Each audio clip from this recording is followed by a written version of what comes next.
Good morning, viewers, and welcome to this morning's edition of Media Today. Today is Thursday, the 5th of September 2013, exactly a week after the all-important Supreme Court verdict on the election petition was passed.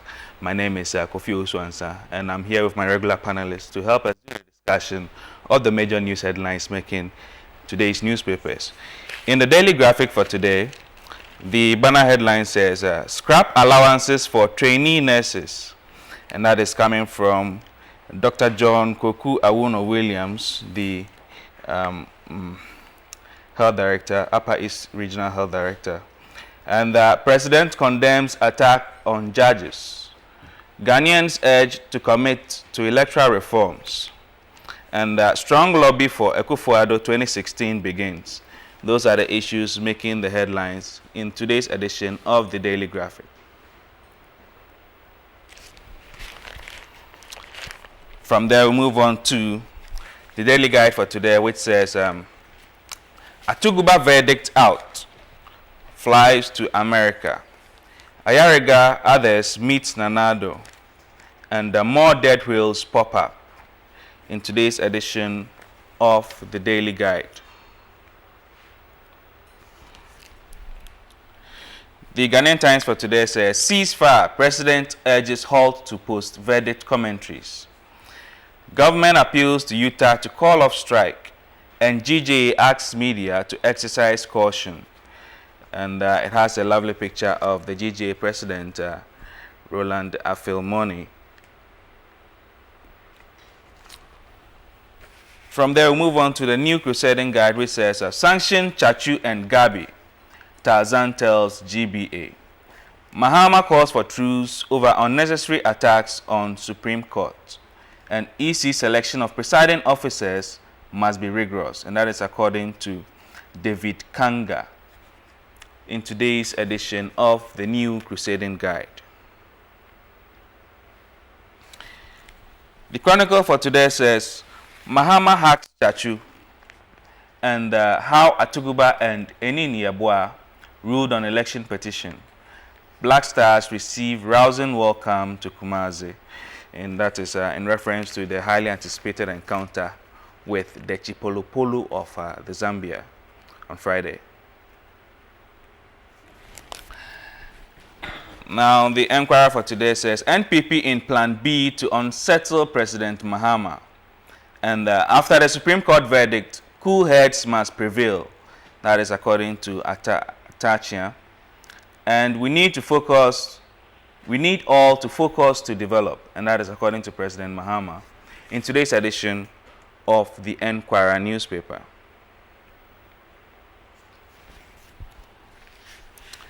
We also have here the Daily Express. What does it say? Alcohol drinking teenagers have higher breast cancer risks. Bad labeling affecting quality of Ghanaian products, and a summary of the Supreme Court judge's verdict on the 2012 election petition. The Daily Express.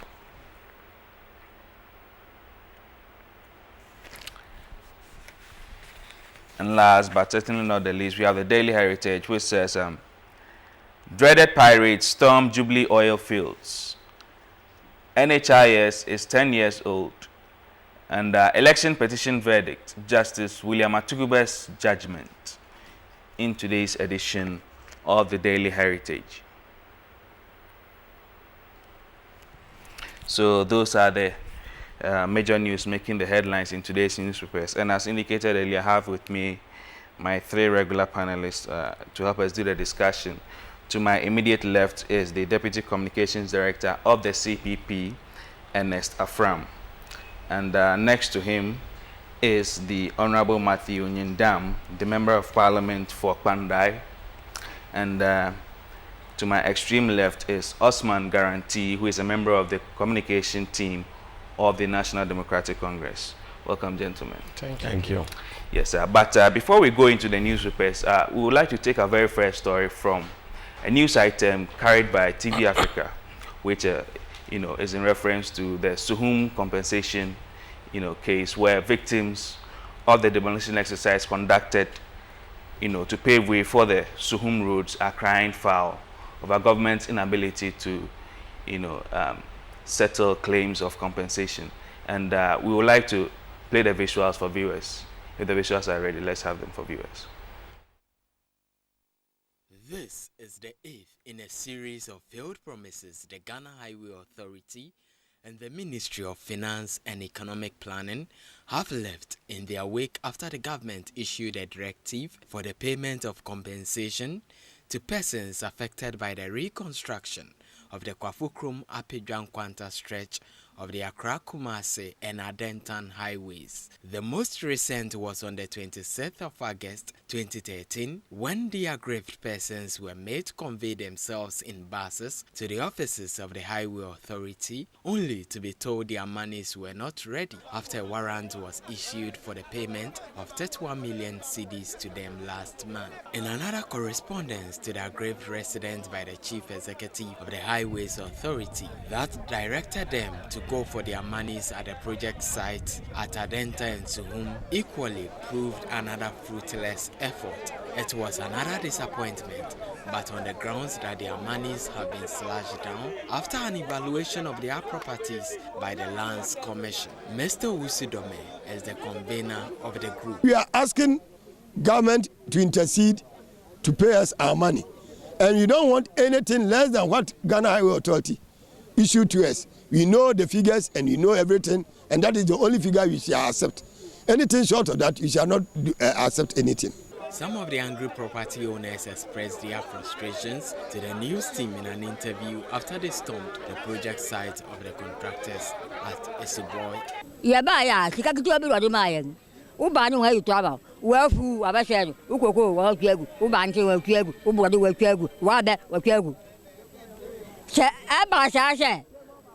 We are young when you pass a year with Yasiana, maybe some of you. And to Michigan Caro on family, and I got a bango. I will get a bango. I will go to a bango. Michigan Caro on family. Western University College is bridging industry and academia by training and developing a highly skilled workforce that can successfully compete in the ever-changing Ghanaian, African, and global marketplace. We have listened to the concerns of employers and have found that most graduates today lack practical and professional skills required to perform basic corporate function. Western University College therefore emphasizes strong theoretical and practical skills in the teaching and training of their students. At Western University College, teaching and learning takes place in a modern state-of-the-art classroom supported by a well-stocked library with wireless network and access to online articles and journals. Would you like to obtain strong theoretical understanding and practical skills that will set you apart for excellence in your career? Then make Western University College your first choice. Locate us at English Amanfrom off the Weja Kaswa Highway or call us on 030-291-7629 or 030-291-5629.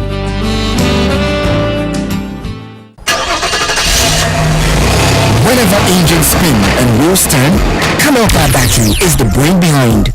Camel Car Battery is internationally known and locally respected for all kinds of vehicles. They come in different sizes for saloon cars, pickups, trucks, generators, among others. This leading battery brand is affordable and can also withstand the tropical weather conditions and last for the longest time with 3 months warranty. Just like the Camel can travel long distances, Camel Car Battery can do just that and more. To purchase, contact WB Impex Limited at Odoko Tipa off the Kaneshi Malam Highway. Call us in Accra on 0509-450-555 and in Kumasi, you can contact us at G Oko on 0244-836658 and B Adams on 0208-124388. Camel Car Battery, powerful, durable and reliable. From the family of Itel comes the newest brands, the iNote Mini and the iNote Beyond. With one of these new Android smartphones from Itel, you can navigate your world through Facebook, Twitter, WhatsApp, Palm Chat, Opera Mini, YouTube and many more. These sleek phones are quality and affordable, and they come as dual SIM, dual camera, LED flashlights, and many more super features, plus a 1-year warranty. The iNote Beyond has an ultra-large screen and a very fashionable design. iNote, a dear from wow. Visit our main office at Document Junction adjacent to EcoBank or call 0540-770-462. You can also visit our key distributors across the country. Enjoy from the new iNote Mini and iNote Beyond from itel. itel. Join. Enjoy. Welcome back. Now you saw the visuals of some of the property owners who have cried foul over government's inability to settle compensation claims. I'd like to find out from my panelists what they make of this. Let me begin with you, Ernest. You saw the visuals. What were your brief impressions about the whole scenario? It seems to be going back and forth, for several months now. Very old property owners who think that government is somehow cheating them of their rightful compensation claims.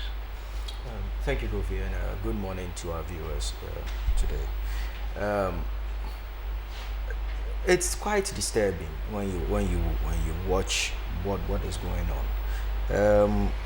I thought this issue had been resolved. In fact, when you started playing the video, I was thinking, oh, this must be. You guys might be behind the news. But then when they also referenced that they were asked to come for the money, because their properties were destroyed years ago, and they were promised that they would be compensated certain amounts. Sometimes, there are certain things that we do in governance, or maybe because we have the power, or that when we're doing, we don't even think of its effects on the people. Kofi, do you know even right now the money they are asking for has lost value? Based on the exchange rate, exchange rate. Not even the exchange rate. The CD itself has lost value, so the cost of living is gone up. So if 3 years ago you tore down my house and you told me, look, I'll give you 100,000 Ghana cedis, I would be expecting this 100,000 Ghana cedis to replace my property.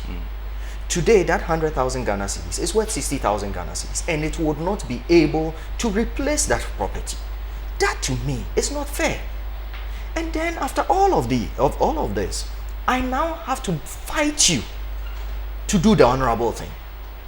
You see, sometimes what I get from governance is that, for me, it begins to seem like this whole democracy thing is not for the people.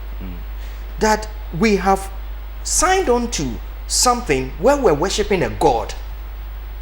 Because the only people who seem to be benefiting and getting the best service, everything they need and everything gets delivered to them on time, are those in government. And the people who gave that mandate to people in authority are treated like we don't matter. Kofi, today, I'm driving through industrial area. This is one of the two major industrial areas we have in this country. Look at the roads. You look at some of the things and you ask yourself, do we have leaders in this country? Do we have people who can actually sit up, thump their chest and say, I am in charge of this nation? They should bow their head down in shame. This very same road, the former president drove on the road and bowed down his head in shame. The problems that he bowed down his head over still exists. And then these owners of the property, a couple of months ago, went on demonstration. They didn't have to. They went on demonstration. The president came in and they were promised, you will be paid. Come here for the money. Now, if you listen to them, they're saying they were asked to go to I think highways or something for the money. They get there and they're being told, oh no, it's not here. Now go somewhere else. And now figures are changing, etc. That is not fair. That is not governance. We should come to, and I'm hoping this issue about true value, because they are not just looking for the money to eat. They are looking for the money. You see what she mentioned: cocoa farms, palm farms, cassava farms, etc. These people are looking forward to receiving the money to replace a livelihood. The question we should be asking ourselves is, even the best people in charge be asking themselves is, over the period that they've denied the people of the money, when they give them the money today, would the people be able to replace what they lost? Right. Now, Honorable, one key issue of concern is the disparity in figures. they raise concerns that, they've been to the highway authority, they know the figures that were, shown to them upon initial assessment of their property and stuff. Now, the ministry is also, Ministry of Finance also giving them different figures. Is this in any way to suggest a certain administrative lapse, or you think that, I don't know if there was any express contract signed, between them and the government, or you think that, government still has the, what do you call it, the powers to review, initial amounts, upon assessing the properties? Yeah, let me say good morning to our cherished viewers, and then to the people who gave me the opportunity to sit here. That is Kpandai. I greet them and I greet everybody. There is one thing that I want to say, that this country, we must sit up. To be honest with you, there are certain things that as a young man, when I look at it, I ask myself, if we continue like this, where are we heading towards? You see, I have not lived in any country apart from Ghana. And you don't need to go to somebody's country to be able to be rational and think proper. It's in the first place, these people that are crying today, the vulnerable, the most underprivileged. You see, you raise down somebody's house. In the first place, where do the person live now? The person's source of livelihood, the cocoa, either the cassava or the plantain, what does the person feed on up to date? So you think you go to an advanced country and all of a sudden you raise down people's burden, you've not given them any money, you've not compensated them in any way for almost 2 years. Did you sit down to find out how those people are surviving? That is one thing that I sit down and think that, look, if today we are here, this TV Africa, somebody wants to contract a road from here to whichever place he wants to get to, how do they resettle you to be active? We didn't think about that one, but the whole burden is raised down. How do you live? Now, the little money that they are supposed to give them, like my good brother said, even if the money is given today, the value is not the same. But people are also making ways of cutting down some of these monies to their benefit. But thank God, those people that are talking. Can we confidently say that there is a deliberate attempt, to slash down the money for? We are speaking from a story. Benefit. Okay, we are talking on a particular story, and this is somebody will tell you from the horse's own mouth. The people are saying that, look, we know the amount of money that was agreed to be paid to us. We already know. We have the contracts, so we will not take anything less than what is stated on that contract. That tells you that somebody somewhere is trying to manipulate the system to his or her advantage, which is very bad. If you want to pay the people at Suhum a compensation, must they travel to Accra or to Adenta to collect the money? Look, I am deprived of my property. Okay, the source of my life is even completely down.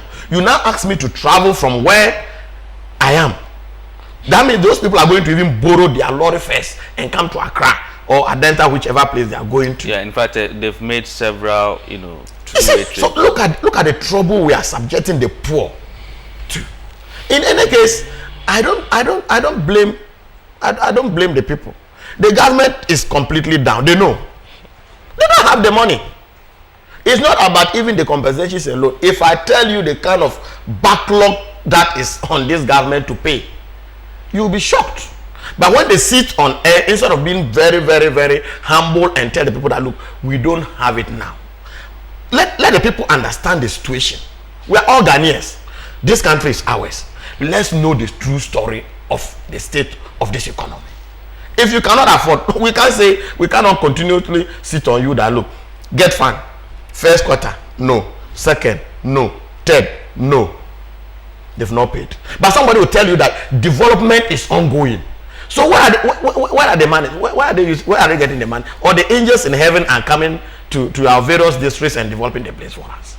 So I will appeal to those that are crying, and appeal to either the highway authority or the Ministry of Roads or whoever is in charge, that, look, get something to tell these people. At least The little you can advance to them, let them have it, because they are suffering. Look at that old lady. That old lady, and you can imagine her usefulness. This woman is talking and telling you that even the little cassava to feed on is not there.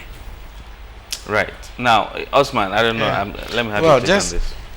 This particular story is a very interesting one, but to me is far more critical than being interesting, in the sense that my colleagues here would agree with me that that particular corridor is one of the key corridors that leads Accra to the northern parts of Ghana, as well as other regional bodies surrounding Ghana.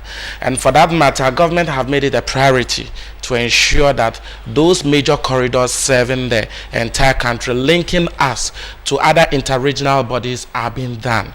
And for that matter, it's crucial for us to ensure that that particular stretch of the roads are being done. Nonetheless, in every situation, you would have pockets of interferences such as these. Is not with the intention of Ghana Highway Authority or government per se that their farmlands will be intruded. You understand? But we are looking at a thing from one angle. I was expecting analysis to be done fairly by my colleagues here. The N1 highway, as we all know, they've been compensated way before the demolition even started. They've been compensated way before and been pre-notified for them to even leave the place before it happens. But what did we see? They were on the roads till government started demolition, and then even that one generated controversy by painting the government black. But then the situation was handled, and then we have the road. Everybody's benefiting now. You will agree with me, the moment you hit the N1 road, you'll be traffic free. But you know, with the N1, there was a Millennium Challenge account, and understand that you know, an aspect of the account was specifically designated for compensation. For compensation. Fair enough. It happens to all routes, either local bidding or international bidding or whatever. There is an aspect that is being allocated for compensation. But what I'm making in retraction to this is that when we have severe cases such as these, that the compensation are not being given, and in some cases they've been given but not fully, I believe the situation should be handled compassionately, because attempts are being made by highway authority, by authorities paying them to ensure that the right thing is being done. Don't forget that evaluations and assessment are being done before they've been paid. And with this evaluation and assessment, if you've not been, if they've not entered much into your land, you shouldn't expect much to be paid to you. But according to them, the assessment has been done, but then government is reneging. Perfect. On so what if a reassessment is being done? Does government, you know, reserve the right to reassess and reevaluate after, you know, the do you highway know that authority? after the road plan is being issued, in some cases there are design and redesign that comes, depending on recommendations, that because of this or because of that, we should ensure that we restretch the roads, and for that matter it will affect somebody bigger, and for that matter somebody might end up getting even bigger and another person might end up being reduced. So let's try to give them the benefit of the doubt and plead with government and authorities to ensure that they give them their money on time, so that they can also redo important things with the money. The realistic aspect of it is that the money is devaluing, and that is what is going to affect them. It's very, very passionate for you to see our fellow grandmothers coming on the street to demonstrate. Suhum in particular is an area where they mainly farm and do minor issues in regarding agriculture. And so if they are going to be affected, the cocoa farms are going to be affected, the cocoyam farms are going to be affected, and they are not being compensated on time, I believe it will affect the livelihood of the people. So let's try to give it a human face and then ensure that the right thing is being done. But nonetheless, we would ensure that they also pursue, and in some cases, if they will take legal means, than resorting to a road blockage, among other things, which is indirectly affecting productivity of the nation as a whole. Yeah. I just want to correct some impression created here. Ousman, I mean, being a member of the government's communication team, I'm a bit surprised at some of the things he's saying. He used the word priority. That the Suhum road is a priority. Yeah. If this is the way we treat priority, then that explains where we are today. because it is a major artery, like he said, that connects the northern parts of the country to the south.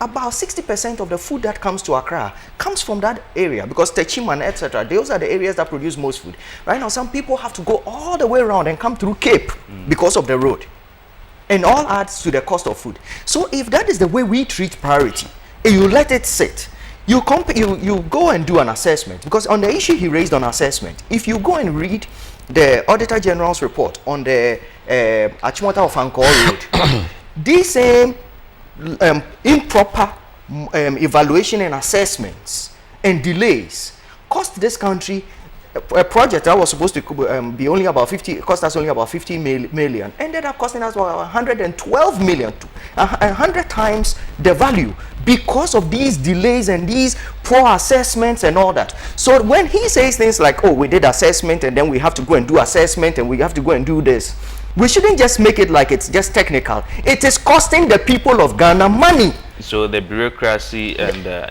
ill assessment is also compounding. It's also compounding the situation. And you see, there seems to be what do you notice from where we're going? As a powerful African nation, that look, Ghana stands the chance and has the capability, ability, and resources to stand up as a shining star in Africa. Because of mediocrity, lack of professionalism, and people who don't know what they are doing being put in places, we're paying too much for it. The people are suffering for it. We should come to a point where we should say things as they are. That is what we are. Call a spade a spade. Call a spade a spade. And let's find solutions to them. I found his interjection very surprisingly, because based on what I just said, I'm bringing out the real issues on the ground. We had a similar situation on the N1 highway, which, if you happen to get several documents that I've been privy with, there are certain portions of the road that was raised again and redone.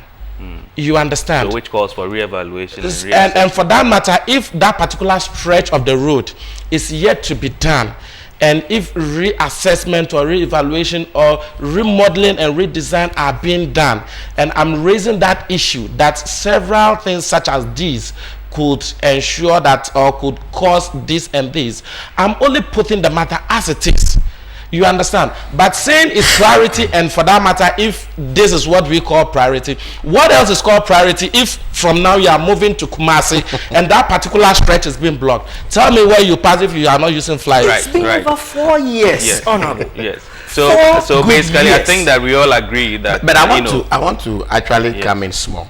I understand my friend, and he has to communicate the way he's communicating. But if you tell me that you're going to re-examine something, and definitely if you do re-examination, there will be some kind of cost, and that reducing and maybe going high. You see, we are dealing with human beings. If my cocoa farm is 3 acres and you want to erase all the 3 acres, and after your re-examination you are raising only 1 acre, doesn't think that it is rational for the money to come down? And will I be complaining? You see, sometimes we should not just think that the people down there don't know what they are talking about. They do. Okay, it is not about any re-examination. Even if there is any re-examination or realigning, I am telling you that the people are aware, and the money they are demanding for, it is the legitimate money on the contract they are demanding for. Right. So I agree with my friend, because he has to, in a way, try to polish the language. It's okay, but it's not helping. Right. That one is not helping. Right. So yes. I guess we all still agree that government needs to intensify efforts to settle the victims. Now, moving on, like as I indicated earlier, today marks exactly a week after the Supreme Court delivered its judgment on the election petition. Now, the 588-page judgment has become public now, and anybody can access it. But issues arising out of it are numerous. Key among them are calls for reforms, and a lot of the judges actually made input, in calling for reforms. And today we want to find out exactly what possible reforms that, in fact, Ghana can benefit from the election petition hearing, the course of the case revealed numerous lapses, administrative lapses within the electoral system, and possibly some say that we should look at implementing some of these reforms ahead of the 2016 elections. Let me begin with you, Ernest. Thank you. Once again, we're back to calling for things again. I mean, sometimes you just sit there, you wonder what we're doing. A couple of weeks ago, we were calling for peace. Yeah. Then now we're going to call for reforms, and after that, we'll find something else to call for.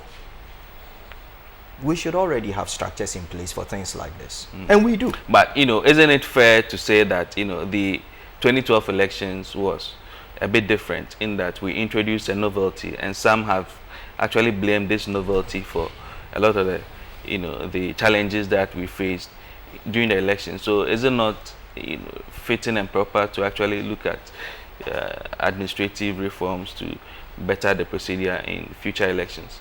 That is true, but that is something we already do. After every election, we go back to the drawing board, and if you look at our electioneering since the inception of the Fourth Republic, after every election cycle, we go back to the drawing table, we bring up new ideas, and we improve upon it. So it is something we will do.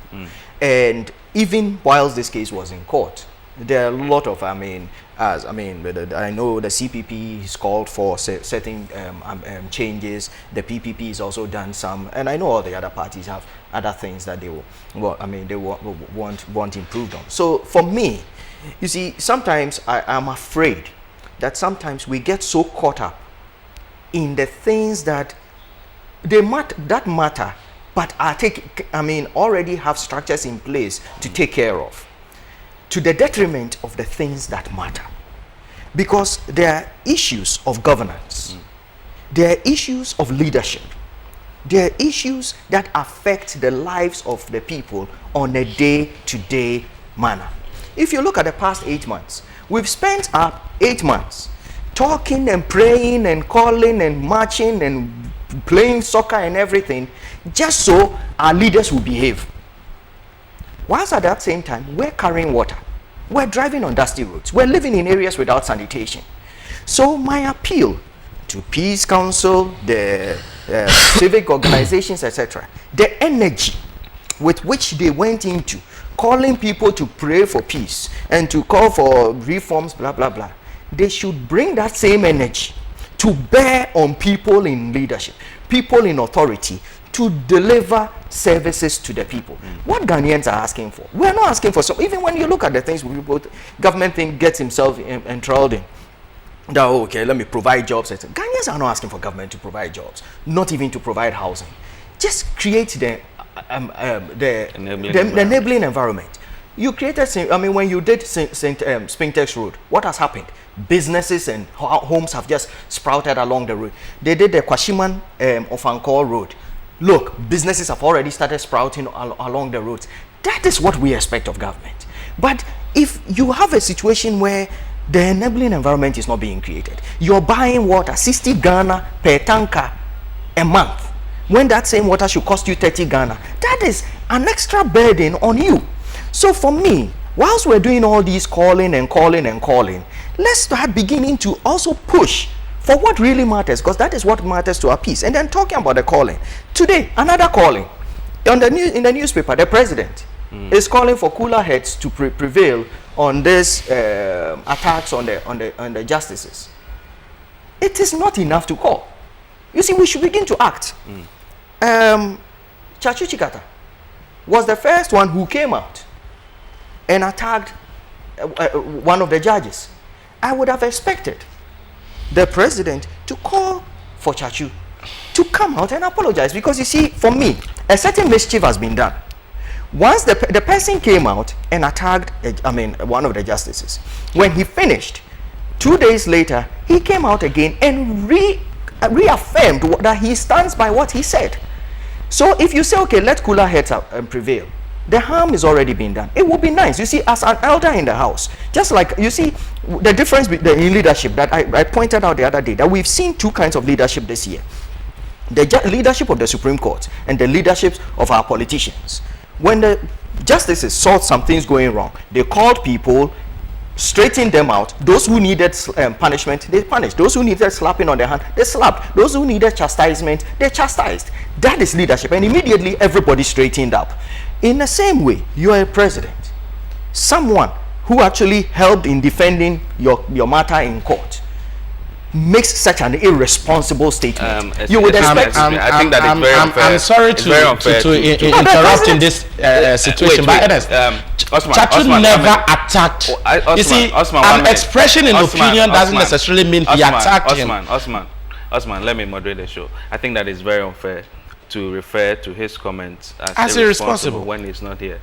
And secondly, the choice of word is very strong. He never attacked. Okay. In fact, you've even digressed. I just want to correct. I just want to correct.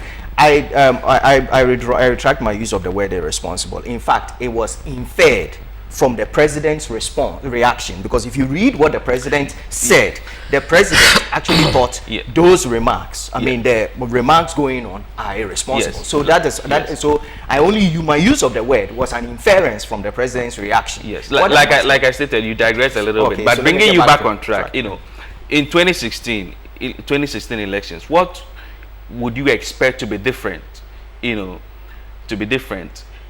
With the benefit of hindsight of the election petition hearing over the course of 7 months, the issues that have come out, what do you expect to be different in the 2016 elections that would be better, than what we had in 2012? There are two issues. One of the things that I think that has become a glaring issue for all of us is the quality of polling agents, the presiding officers, etc., that the EC uses. We all aware. Personally, I was involved in the elections, and one thing we noticed was that about 2 months to the elections, that's when the EC was scrambling around for people to use. We should find ways, creative ways of getting the EC, because you see, EC has two problems: getting quality people and getting people who would just go and represent the nation. Because there is also the fear that parties infiltrate the ranks of the EC with people who are supposed to be there doing the party's bidding instead of the nation's bidding. So it's a big challenge. We need to address that. Then the next challenge is the challenges that have been brought about by the judgment. Because right now we do not, there's a bit of confusion right now as to whether the presiding officer's signature is needed at all. Because the Constitution says one thing, the judges are also saying that the Constitution did not, even though it said it did not give any, it did not put any punitive measures against it. So it just says it, but it didn't say, look, they not signing makes it nullifies the votes. So those are things that we may need some clarification before we go, not even to the 2016 election. Next year we have the district assemblies election. In fact, some have even called for a holistic approach to elections, so that we have all the various elections, the national and district elections at the same time, to prevent costs. Yeah, and to save cost and get a lot of things up. We have some serious heavy lifting to do in this country. Honorable, you are a member of parliament. I presume that in 2016 you will still want to rerun for your constituency. What would you expect to be different in 2016? Yeah, I think for me to even proceed, there is a saying in the Bible that I said it here, that the stone that builders reject becomes the cornerstone of the building. Today, when we talk about peace, people now know that Nanado is for peace. It's not for war. That stone that was rejected for war, today has become the stone for peace. Thank God. Are you lobbying 2016? I'm not lobbying. I just want people to move away from propaganda and look at the reality. When we do that, we will move forward. You see, that is not in contention. Then what my good friend said, and you people decided to massage. That is what you see. I prefer that we don't. I'm just going to say one or two things about it. I'm not going to go into the nitty-gritties of it. You see, I am not going to go into it. What I want us to know is that it's not even attack on the judges or not. Like I said, it's a statement that somebody made. This contempt issue started from Samuel Oku. And when he said some people were given some preferential treatment ahead of some other people. Okay, Chachu was treated, which is not so. Like I said, which is not so. From the issue. It's not. But then first break. Why is it that every time Chachu made mention of issues that we take a very first commercial break and then we'll be back with more discussion. Stay with us. You want to go for commercial? Why is it that anytime Chachu says? Do you like Asamoah?